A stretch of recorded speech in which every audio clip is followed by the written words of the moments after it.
But a 5-year-old child is no match for an adult's strength.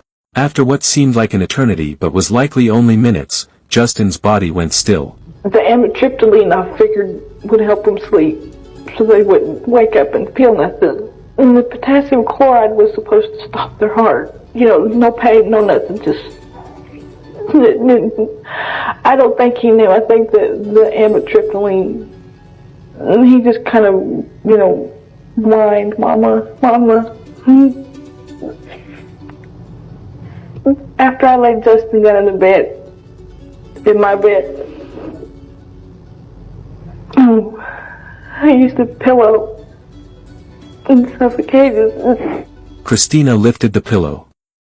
Her son's eyes stared blankly at the ceiling. He was gone. But the night wasn't over. Christina walked down the hallway to Shelby's room. The 2-year-old was sleeping peacefully in her crib, still under the effects of Yellowville. She looked angelic, unaware of the tragedy that had just unfolded in the next room. Christina couldn't bring herself to use the injection again. Not after what she'd witnessed with Justin. The screaming, the fighting, the look of betrayal in his eyes. Instead, she lifted Shelby from her crib and held her close. She whispered that she loved her, that she was sorry, that they would all be together soon. Then she placed a pillow over Shelby's face. The toddler barely stirred. The medication kept her in a deep sleep as her oxygen supply was cut off. Within moments, Shelby stopped breathing. Both children were dead. Christina carefully carried their small bodies to her own bedroom. She laid them side by side on her bed, positioned them as if they were simply sleeping, and covered them with a blanket. She tucked it around them gently, almost lovingly. Then she sat at her kitchen table and wrote 3 farewell letters.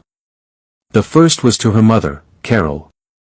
Christina explained that she feared her children, who had different fathers, would be separated after her death.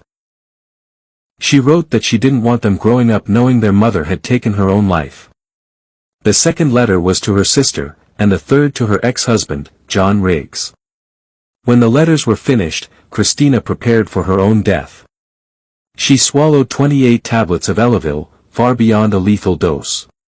Then she filled a syringe with the remaining potassium chloride and injected it directly into her arm. She collapsed beside the bed where her children lay, expecting to die within minutes. It was supposed to end there.